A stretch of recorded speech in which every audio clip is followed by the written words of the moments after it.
And we are live again. Welcome back to Mix Training. This is better mix again. This guy right here. Welcome to another LearnDay episode. Your favorite day of the week. Hey Silicon Power, what's up? MSec, Hody, Alexander, what's up? Hello, Grant. He's already here. Early, that's good. Graham,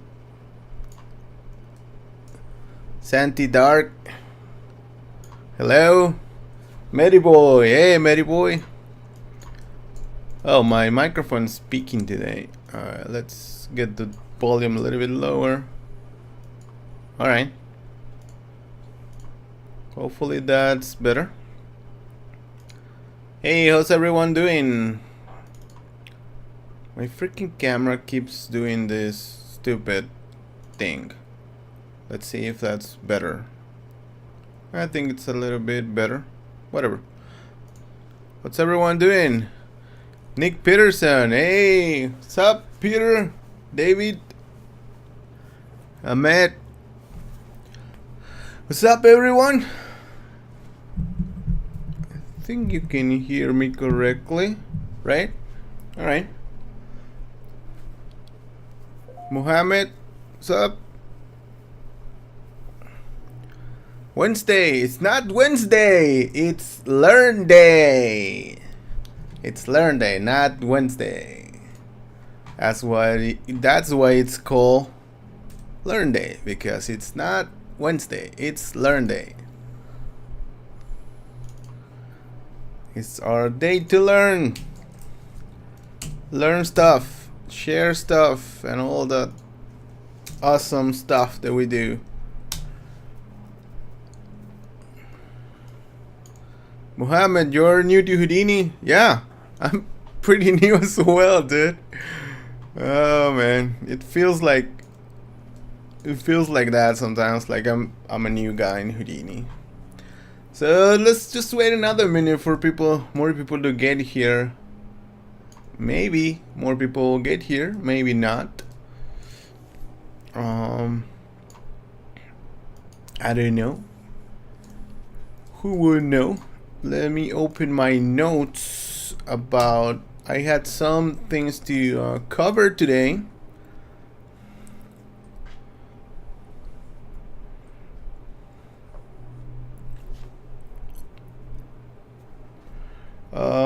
Let's see, I have my notes here for today. Let me just get my notes. Alrighty. Okay. Let me just put this in another window because it's gonna cover you guys. Alright, cool.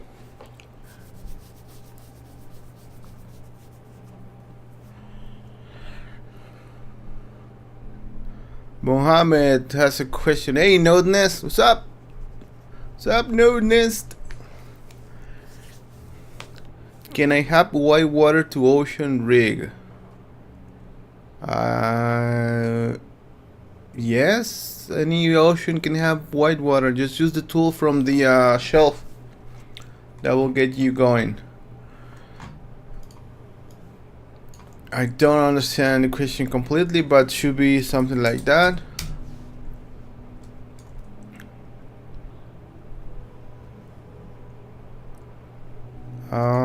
Let me. So let's start today's webinar, or LearnDay actually, by talking about Patreon actually. Blah blah blah. Yeah, it's speaking a lot. My microphone's speaking. Whoa. Okay, that's better. Okay. Alright guys, so first, before we start, I want to say thank you, because we have 15 Patreons. I think 2 or 3 guys left, whatever, it's cool. You can always just leave Patreon, but thanks to everyone that's still helping us on Patreon. I really appreciate that. We're gonna change the goal here because we already have an editor, so we're gonna change the goal to something else. But thank you to the 15 people that are still helping in Patreon. I hope that you guys, if you haven't supported us on Patreon and you want to, please go there and support us. The link is just patreon.com/mixtraining. There's really nice tiers, rewards here. This next week we're gonna have the private live stream for all the Patreons that are supporting us with. Let me make this a little bit bigger. We're supporting us with $10 or more. So we're gonna have that private stream that's gonna be just for Patreon. That's never gonna be out in the public. It's just gonna be for Patreons. Then we're gonna have a private class with the guys that are supporting us with $50 or more, which is really cool. And you can see there's some things here. You can see the customizing notes training or video was here before it was live, so it's pretty. If you guys want to see the tutorials first, you get access here first. So thank you guys for that. Hey Christian, what's up? The other thing I wanted to say is, yeah, it's about the exclusive stream we're gonna have. It's gonna be next week. So if any of you guys are in the Patreon list, you will get a message, or there is actually a post you can read here about this, so we can get together and hang out in chat. There's also gonna be coming, I have a plan of doing a series of tutorials around Bex that is gonna be exclusive to Patreon as well. It's gonna be episodic, so it's gonna have like 1 or 2 episodes a month. But it's gonna be really great. I will have more news about that. So if you guys gonna get into that, you will gonna have to go to Patreon to access that. It's gonna be exclusive to Patreon, and I have like 2 series that I'm gonna do exclusive to Patreon already. So if you guys want to support on that, that's gonna be the way to get those. Okay, so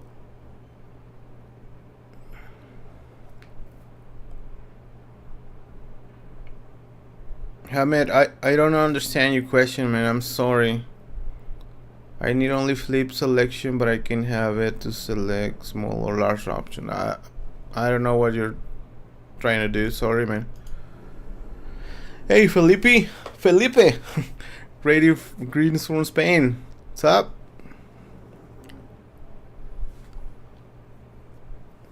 All right, so that's about it for Patreon. So we're gonna have questions and answers today, so make your questions please as clear as you can, please, because if I don't understand the question, it's gonna be difficult for me to answer it. Let me just move my window to the view. There we go. Now everyone can see it. Now Houdini is huge. I don't like this hugeness of Houdini. Let me change that. Let me change the bigness. It's too big now, because I'm using the large display already. I didn't meant to be doing that. Been switching and testing different scales in Houdini, so I don't even know what I'm using right now. But yeah, I'm using the large scale one. Alright, let's see. Let's switch to the main cam now. That one looks better. Yep, and it's not that super big. Alright, so Alexander's saying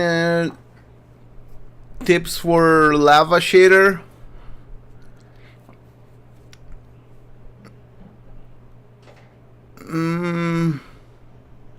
Tips for lava shader. Well, make it incandescent. Make it emit light from the dark to the light, the red areas. That will be one of the tips. You need to texture it with some kind of displacement displacement and bump map to make it look rough, because lava's not well, it's bumpy. That's what I want to say. Lava. We can just see some lava. See a lot of reference. Like you can see, there's reference all over the place for lava. So try to get these areas that are going to be the lighter areas to glow, or just use emission on those areas. Connect the color to the emission channel. So if we go to, if we create an RS material, there is an emission channel that you can map with color. Put your color, maybe get the luminance, and plug it into the emission, so the red areas are more emissive, and that's gonna give you that kind of glowy look on those. Also, the areas that are not emissive are gonna be really soft. The diffuse is gonna be really soft, but used to have some diffuseness, because remember that this is actually rock. So yeah, that's some tips I can give you. Jason Lane, is there a way to draw lines between 2 points? Yeah, it's a really simple way to draw lines between 2 points. Oh man, and it's not it's not with Bex. A lot of people want to do stuff with Bex. I don't have to do it always. Let's say we have 2 points. This point, boink, and this point there. Should have 2 points here. There we go. We have 2 points. Let me make that dock that panel there. Make the points bigger, maybe a little bit bigger, and the text bigger as well. Large. There we go. So we have 2 points. You can use an add node. In this case, I'm using an add to create the points, but I can use an add, go to polygons and say by group, and this is gonna connect the 2 points. There you go. That's how you can connect 2 points. And if you have a lot of points, you can just make this inside of a for loop or something else and connect them. Or if you have like a sphere and do that, it's gonna connect all the, well, this is not a polygon sphere. If you do that with a polygon sphere, remove geometry, it's gonna just connect the points. But if you want to connect just 2 points at a time, you can just group of endpoints, 2 points at a time. There's a bunch of ways you can do this, but it depends on what you need. But if you just want to connect 2 points, just use an add and connect them by groups, and there you go. You connect 2 points with a line. Can you make an example with a multi-solver, please? There's a bunch of them in the channel, Matty Boy. If you see the, if you go and see some of the stuff, it's already there on the channel. Like, I'm pretty sure in the fracture, and this one, control your fracture simulations, there we're using multi-solvers there to control when you break stuff. So it's pretty well explained there. So if you want to see an example with a multi-solver, you can use it there. Or I don't know. Can we do something really quick? I don't know. I guess. Let's do a sphere. Because spheres are fun, but Roberto is way better. So let's do Roberto better. Roberto. I'm gonna hide this because you're not supposed to see that. Okay, so let's try to do something Roberto, but I'm not gonna simulate anything here. Let's just make this an RVD object, and to do a multi-solver, you just put a multi-solver node. The multi-solver, I don't need to copy that. I need to get it out. Now the solver is gonna take an object here. In this case, it's Roberto. Let's connect that. It's gonna be the tail now at the end. And now it's gonna take as much solvers as you want here. Let's say I want the typical thing is to do a sub solver because you want to do something to the geometry while it's simulating. In our case, let's make Roberto a little bit higher. Let's put it there. My freaking viewport is failing again. It's not helping. Freaking viewport. Okay, so we have Roberto there. Let's just make a collision. Let's just make really quickly a collision. Dynamics. Collisions, ground plane. We have a ground plane there. And the multi-solver here, it's just gonna do, if you don't know how the multi-solver works, it's just basically saying, alright, I'm gonna solve this object. First I'm gonna calculate whatever this guy is doing, then this guy, and then we pass the result over here. So that's basically how it's happening. So let's say that we want to do something to Roberto. Mountain node. Why? I don't know. Just wanna do that to Roberto. Don't use external sub, blah blah blah. Let's see what happens. And it's not working. Roberto, it's breaking. I think it's not working because it's just a packed primitive here. So we could yeah, we have packed fragments. We could try to break the whole universe by unpacking this, applying some noise, and then pack it again, but I don't think this is gonna work. And now Roberto looks like crap. 0.2 maybe. So there you go. Roberto works. But it's not falling because we lost the freaking pack name here. Let's transfer all attributes and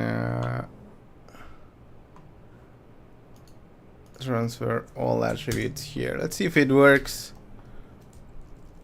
Yeah, it does. Like, it's falling and it's just exploding. But it's kind of working. You can see it's deforming, and then it's trying to calculate the collision bugs, and then it just goes to hell. But it kind of works. But that's how the multi-solver should be working. But I'm gonna restart Houdini again. Sorry, gonna have to do this. There's my big face again. Hey, hello. Just give me a second because Houdini is just not happy with me. Freaking viewport, it's failing with 4K monitor. Houdini. I don't know why it was fixed. I don't know. I don't know what's wrong with the viewport. It was fixed, now it's not fixed. Now it's failing. It wasn't failing. Now I have to be doing this live thingy, which is terrible. Houdini. Let's see. Okay, let's go back to Houdini. This should be working better now. Alright, so let's see how much more questions here. How do you do particle instancing? Particle instancing, okay.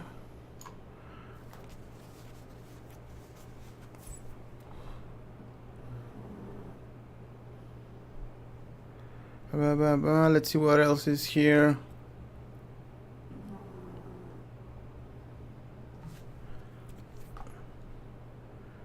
Generative art like insignia. Yeah, if you have any example of what you're talking about, Aura, that will help me get something that we can actually see. So let's see, particle instancing. So particle instancing is just, it's instancing in Houdini just copies geometry to any point. Particles are basically points, but let's do some particles. Sphere. We're gonna do particle instancing because Felipe asked about that right now. So we're just gonna emit particles from this sphere really quickly. So there we have a bunch of particles there. So this is the node that has the points. Let's hide the sphere. We don't need the sphere anymore. This is the particle that had the points that we need to instance to. All right. So we create an instance node, and inside the instance node we need those points. So we go inside here, and we need to merge those points. You can see right now there's nothing here. So let's do object merge. And let's merge those points that we created, those source particles. Now the particles are here. And let's make it into this object, or my old school way is just to do dot. Now the particles are here inside the instance. You can see if I turn this off, we have particles in the instance here. Now the geometry that you're gonna instance to those points, you need to create it. Let's say Roberto. Why not? Let's instance Roberto's. Let's make Roberto really small, way smaller than that. So we have a really small Roberto that we're gonna instance to this, guys. To instance Roberto, we need to go here to the instance tab in the instance and select the instance object. Let's drag Roberto there. Now you can have a preview of that. Let's hide Roberto right now. If you go to a fast point instancing, you can already see Roberto's here. And if you play, it's giving you like a fast representation. You can see not every Roberto it's being drawn. Some of them is just boxes because it will be like really heavy to represent all those. But it's already giving you like a preview of what's gonna happen. So it's just trying to optimize so your computer doesn't die. So if we render this, create render node PBR, if we render this, now every Roberto is gonna be drawn. Render to mplay.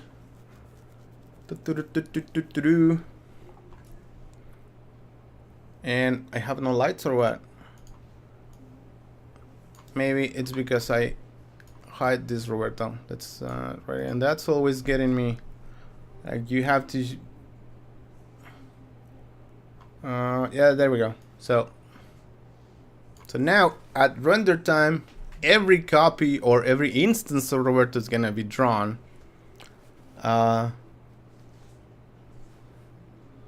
So yeah, it's drawing every instance of Roberto into each of one of those points here. But as you can see, at render time is when that's gonna happen, not here. You can preview it here a little bit, but at render time it's just gonna do the whole shebang of Roberto's. And this is heavy because this is let's see how many points we have here.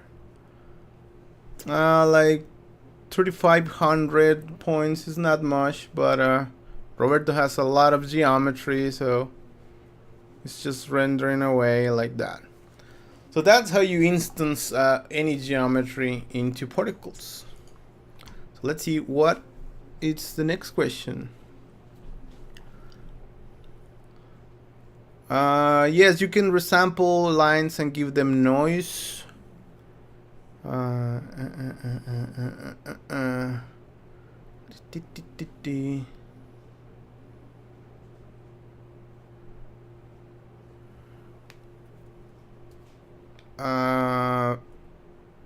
Sorry, or I don't really know what you want to do. Emblems that created for math. Not sure. Alright, so there's another question about what is an app vector. Okay, that's good. That's a good one. So the other one was if you want to render lines, like let's say we create a line. Let's do the sphere example again, and let's do polygon and add and create the lines that we had before. Remove geometry. If you want to render these lines but give them more resolution or noise, you can resample this. You can see right now if we show the points, we just have 1 point at every corner, but we can resample the lines, and now we have more points. Or resample by polygon edge. If you don't want to modify the shape itself, you can just resample each one of those pieces as much as you want with this. This is basically the length between here and here, but so between 2 points this is the length. So if you make this larger, you're gonna have less points. If you make it lower, you're gonna have more points, because we're talking about the distance between the 2 points here. So then you can just do whatever you want here, any kind of noise you need or want, and then you can render this. Mantra supports rendering lines directly, so you can just render this guy is complaining about something, I don't know why. So yeah, Mantra supports rendering lines. So you can see lines are just rendered directly in Mantra. You don't need to do anything special, but you can also convert those to geometry if you want to do that with a polywire. If you want to give them real thickness, you can do that with a polywire and control the width here, and render that as a polywire or a tube or something like that. There we go, it's already rendering while I was doing that. So that's some way you can do that, render those lines, give them thickness and all that stuff. Alright, so let's go now to another question. What is an app vector? So an app vector is basically a direction that is telling something which way is up. Basically, it's just that simple. So it's telling anything which way is my up direction. And it's used, I use it for orienting pieces. Like if you want to orient pieces in a different, in one way or another, you can tell the pieces where up is. So let's say that we have some cubes, but cubes doesn't exist. So let's say we're gonna have a box and we're gonna have a curve Let me draw a curve. It's gonna be really simple and stupid. Yeah, but I'm gonna start modifying this to make it hard. You know what? Let's make it polygons.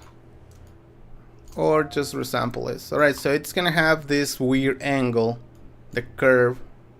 So I'm gonna resample this. Again, resample is your friend.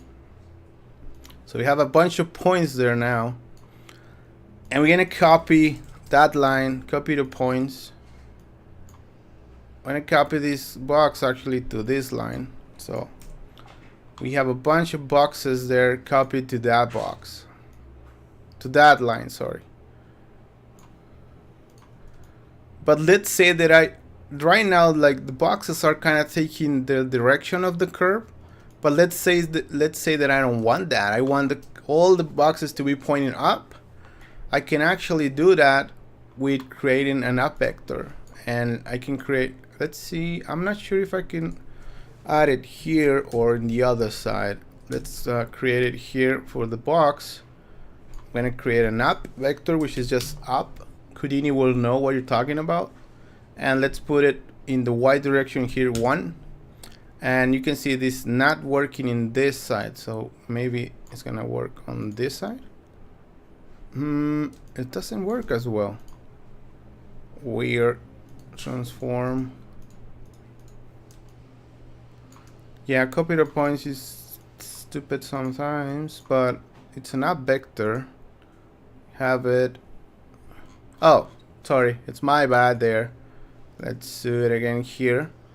I did it as a float, and I need to do it as a vector. Still doesn't work in this side. Should be on the curve, I guess. Still doesn't work. Because is this thing using the points, point attributes? Not everyone, not every point, is it? Weird. Because this works in the copy stamp. Copy stamp. If we do this for the copy stamp, this should be working, or is it? Let's see if I... Huh. It's not working. Weird. Transform using template attributes. Yes. Attribute. Yeah. This is off. This should work. Alright. Yeah. It's working. Kinda working. But it's weird that it's not working at all in the other one. Oh no, it is kind of working as well. Yeah, my bad. So this thing is kind of working, but it's not working. Let me see what's happening here. Let me see the attribute. Let's debug the attribute with a visualize node. Let's make this as a marker and a vector, and let's see the up.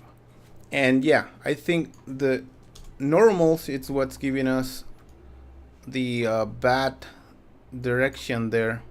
So we have the up vector, we're using the up vector, we're setting that correctly, but the normal vector is not existent right now, is it? So let's do a poly. No. Did I delete everything here? Let me just go that to Roberto defaults. And let's make a normal attribute here. No, I don't think this is gonna work. But why? This should work. This is weird. Anyone has any idea what I'm doing wrong? Seems like nobody cares about what I'm doing. So let's see if I make the same normal. I'm just setting the normals. I think it's working already. No.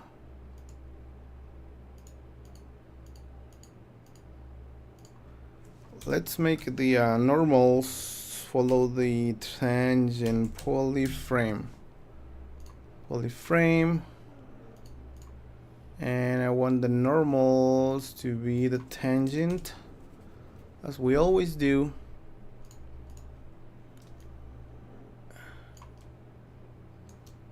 Yeah, it's not freaking working for me. I don't know why. Weird stuff happens when I'm doing these things live. I don't know why, but it does. As soon as I want to report the bug, it's like, yep, it works again. Because it's kind of working. You can see it's making the things move a little bit, but it's not enough. So anyway, that should be just giving me a direction up for every box. Seems like it's not, for some strange reason.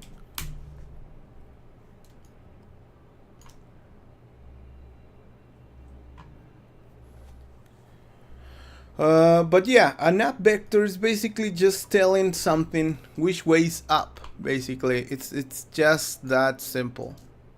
I think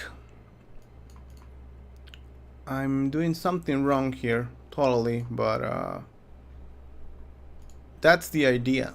I'm sorry about that. Alright, so let's see if there's another question. Can you please explain how to use smoke trail from the shelf tool, or how to make rocket launch smoke, for example? That's not a simple thing we can do here in a couple of minutes. I haven't even seen the smoke trail shelf tool. I always do that by hand. Is there something like that? Smoke trail. Huh. Look at that. I've never used that thing. But I guess you just need to have something animated. Like this thingy moving along. Let's move it 48 frames, whatever. And let's move it. What the hell am I doing? I'm doing the wrong thing here. Okay, let's do... What am I doing? Here, translate. Gosh. Let's just not keyframe that. Sorry for that. Alright, so let's animate this really quickly to here. And move it up a little bit there. If you just select this thing and use the smoke trail, it should just create a smoke trail for you, and it's gonna even create clusters, which is pretty damn cool.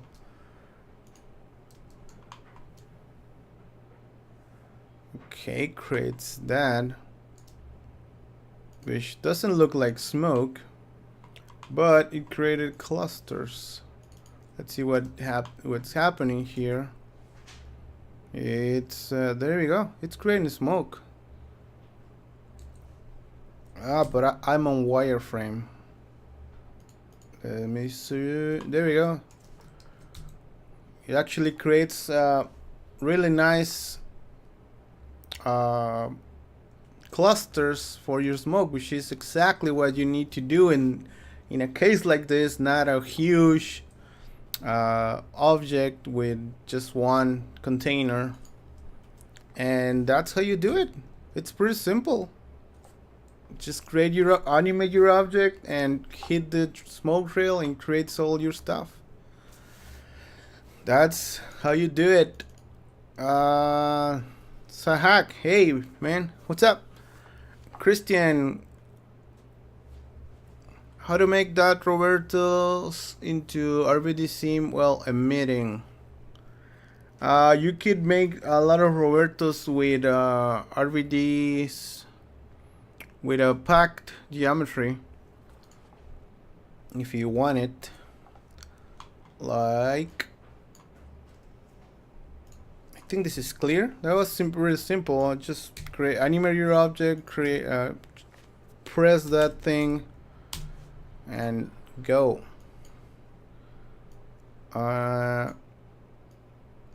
Let's do this, Roberto.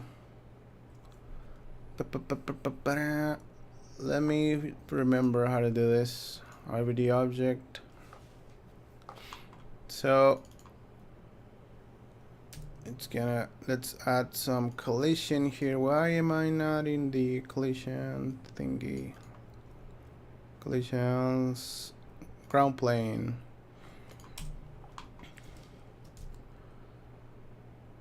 So you can add one Roberto there.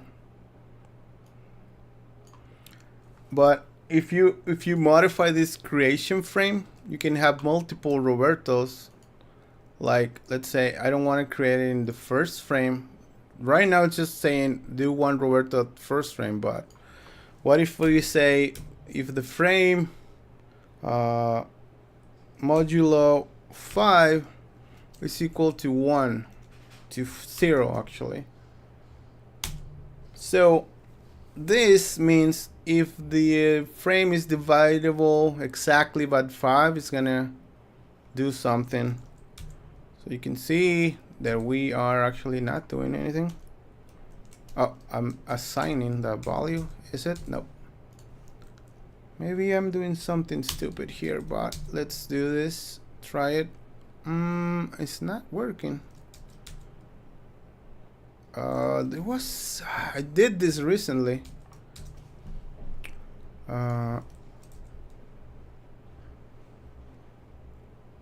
did this recently, but I think I'm just doing something weird here.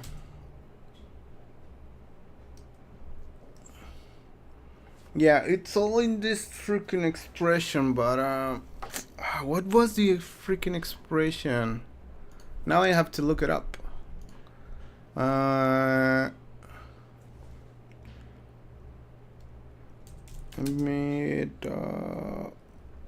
Come on, I'm blanking out. Houdini.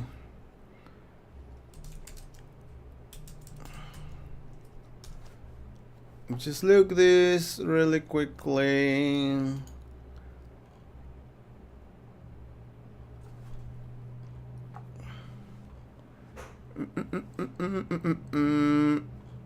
There's a different ways to do it, but I think there's a way to create one. I might be thinking incorrectly here, but yeah, I don't think this is the way to do it.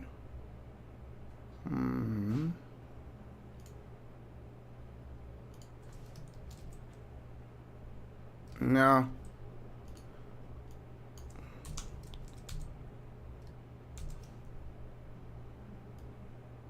I think. Okay, now there we go. I didn't have to put the equal sign, but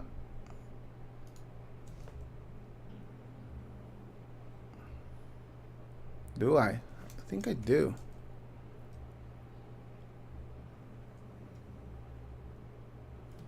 Yeah, because right now it's just doing one Roberto every frame. I'm forgetting the freaking expression, but there is an expression to do this really simply. Let me find that freaking expression. Let me find that really quickly. Let's see. You can talk among yourselves in the meantime. Let me just find that expression because it's not that hard, but I always forget the freaking expression. It frame modulo 5 equals 2. No. It's equals 5. I always forget that freaking expression. Always forget it. Let's see. Let's see. I know I have an example of that.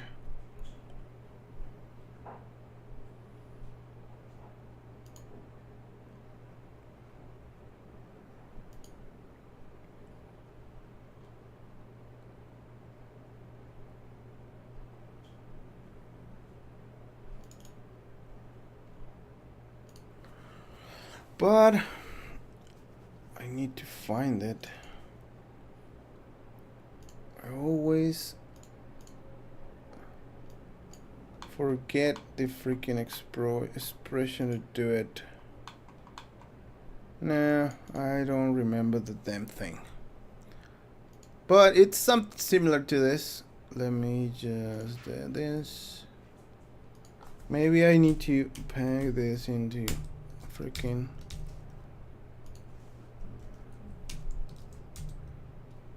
I only get one. I don't know why I always forget this. But you can see it's emitting a few Robertos there. Sadly, it's just emitting one at every frame. Every frame past 5. Let's see. We managed to crash Houdini. Cool. There you go. Crash in. No, I don't want to send that crash. Thank you. Oh man, that's cool. I like it when I manage to crash Houdini. But yeah, it's a freaking expression like that. I don't remember the expression correctly, but you can set something that just emits one Roberto every couple of seconds there. And then you can have a bunch of Robertos there. But now I want to know how.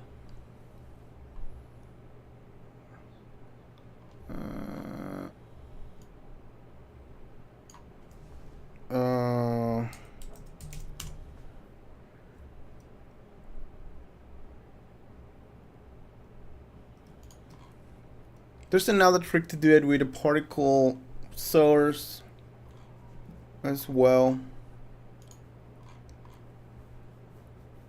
But yeah, I guess we're gonna have to do that later. But that's how you could emit a lot of Robertos. Okay, let's see if there's no more questions.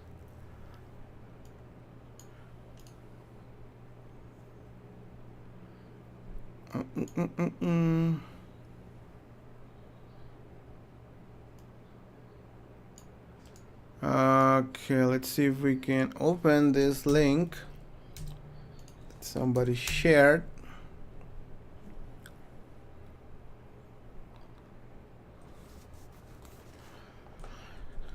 Alright, so if you want to do, if you're saying doing something like this, this is really cool, but it's not simple stuff. So Surgeon, it's amazing on this kind of things. But yeah, it's not something simple. He's using a lot of freaking math stuff that I don't know. I don't know the math he's using. I create a few examples that are kinda similar, but not anywhere near what he's doing. But it's just a matter of creating. Let me see, there was some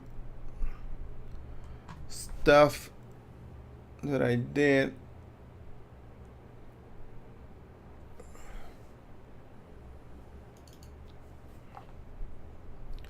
No, this is not the one. I don't want to lose my project. I think it's this one. Yeah, so this is something I made based on a GIF, and you can see it's just making this kind of wavy pattern with these spheres, and it wasn't that hard to do. Actually, it was really simple to do.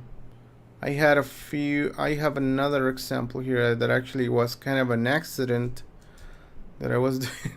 Kind of like this thing, circle going around another circle, making a spiral thing, and it just copied a lot of different made a lot of copies of that thing.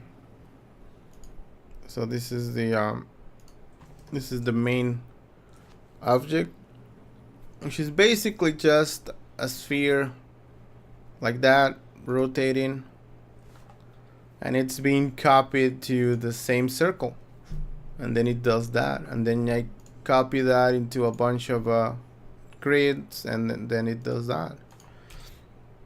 Now this one, it's similar. It's just a simple circle there that I'm just rotating. Then I just copy it to a grid, but each one it's the same one, but then I'm in a for each, I'm just offsetting those by the I'm offsetting that by the copy number, the point number on the grid, and then we can get this kind of a wavy pattern because each one it's starting at a different time, and it's really simple to do. So if you want to do something like that, you just need to be clever and just do it with lines and stuff like that, and just copy it and make it look really nice and make a nice render. So let's see what else it's there in the comments.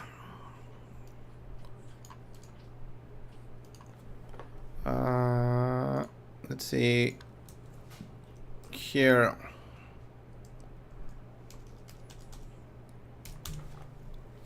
Oops, there's an error. Doesn't exist. So that link doesn't work.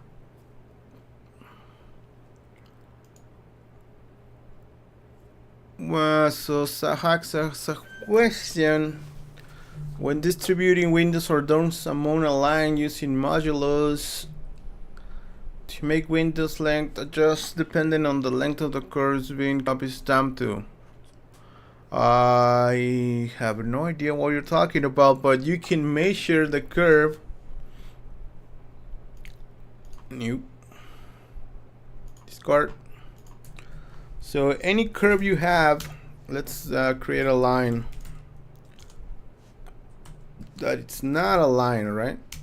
There it is a line. So any line you have, like this one, you can measure it with the measure tool, and you can measure a few things like the area, the curvature, etc. The area, it's gonna be like, it's gonna be here in the details. That the area is not gonna be good, but the perimeter will be good.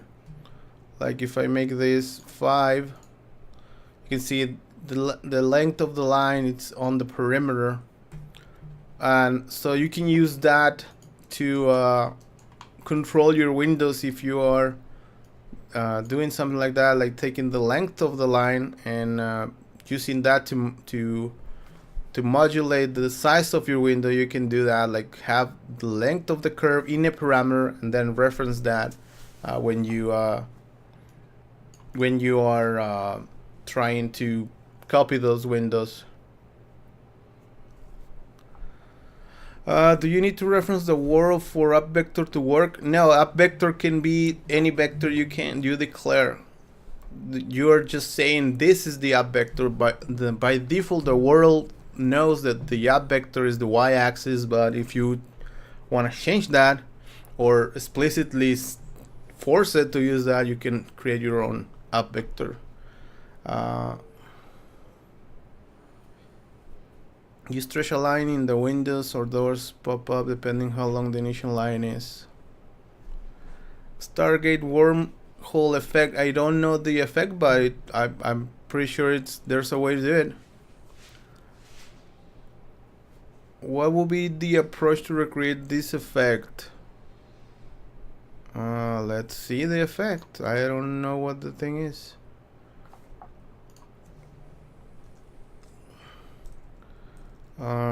YouTube. The link doesn't work. Or is it? Let's see it.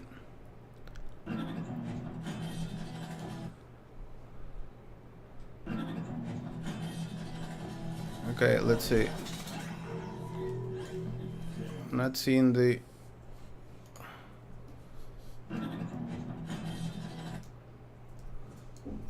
What is the effect you're trying to create? The cutting of the car?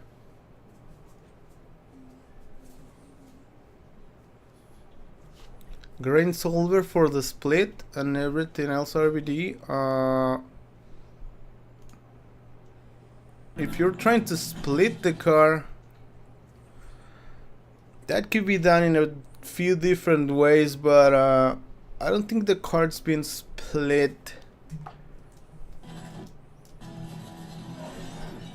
like for real. That could be, the card could be like it's just pre-cut and it's just being separated, or has a blank shape. I don't think the card being cut is actually a simulation. That's what I'm saying. That's why you kind of seeing it like that, and the sparks are covering a lot of the car there. So the car is basically already cut, and it's just doing like poink. It's just doing that, just separating there. I'm pretty sure this car is already pre-cut. So do it like that. Fake it, fake it, fake it.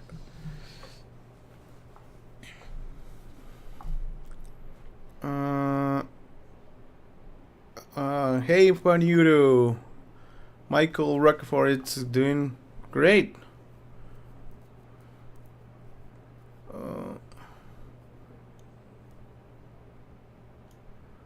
So Sergey gave us a expression for the particles, for the emitting Roberto. So let's try it again, because we should do that, Roberto.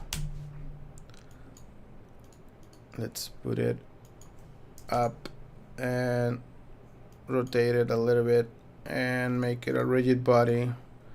Yeah,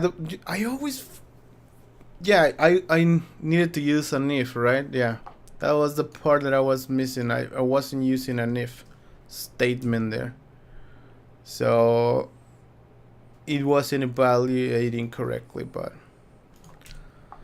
doing these things live, it's hard. It's hard work, guys. Hard work. So let's do the expression that he gave us, but it's not working. It's not working. I think we need to do one here. Now it's not working.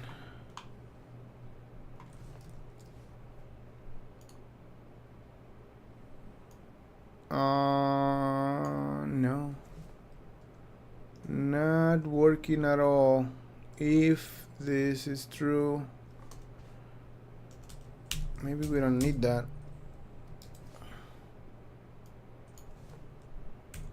$F. No, it's not working. This expression is not working. How do you bring an FBX file with Python? Fernando is asking. I don't know. Maybe there's an import file in Python. I don't remember. I don't remember there being one. Come on.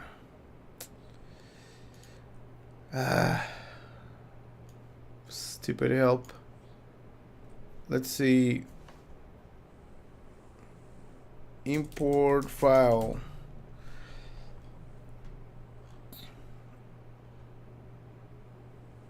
There you go. There's a specific function for that. Let me open this in a big window that I can make bigger so you can see this clearer. If you look in the documentation, there's an import FBX function actually. So that's how you do it.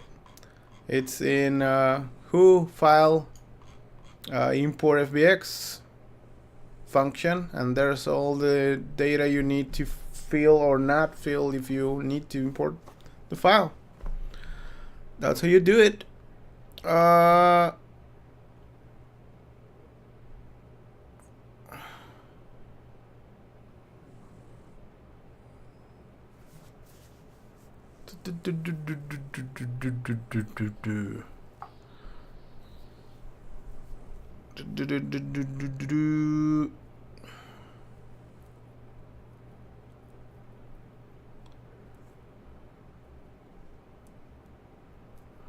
How can I restrict my RAM usage for Houdini so the program doesn't crash? Use less things in Houdini. You can't you can't just say, can I do this super complex simulation and don't crash? No. Just you can't make it like say how much RAM is gonna use. If it needs more RAM, it's gonna need more RAM. You need to make your simulation lower quality, or split it into sections, or optimize it, or delete attributes, or something like that. Because if the RAM is there, Houdini is gonna use it, and if it needs more, it's gonna crash. It's just the nature of simulation. There's nothing to do. Nothing to do. Python menu. How do I get it? Which Python menu? Odama Weye. Which Python menu are you talking about? Node Nest. QLib, it's a set of tools. I don't use it. But QLib is a set of tools that you can import. You can use in Houdini. There's a bunch of tools they make, but I don't use it. QLib, this is QLib. There's a bunch of scripts and tools and stuff like that. You can read all about it here. You can read how to install it and stuff. I don't use it because if I start using that, it's gonna make it difficult for people to use Houdini with basic tools. So I just stay away from it. But some people said it has some really nice tools. I installed it once. I didn't find anything that I needed to use. But again, there's so much tools. I didn't explore everything. So that's what QLib is. It's a set of tools.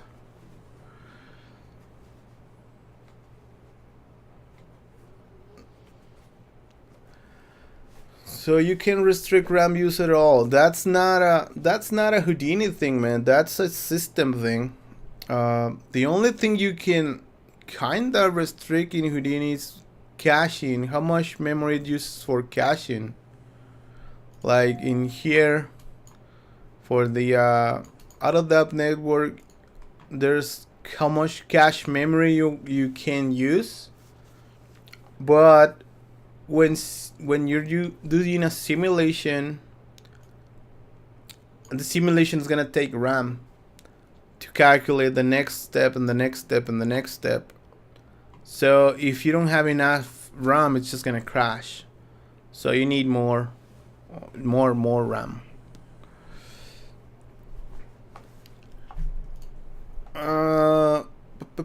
Setting new project or new scene with Python.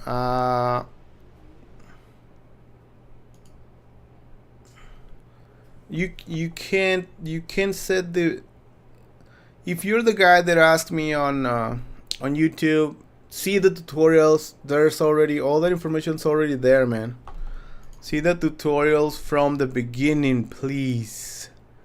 All that information's already there. So if you see the Python course I did like 5 or 6 videos. All these guys. Please see those, and you're gonna have your questions answered there. There's how you set your scene and how you set your project with Python there. So if you want to know how to do that, see those videos there. Chapter 1, 2, 3, 4, 5. It's 5 videos. There's a whole playlist there with 5 videos that you need to see.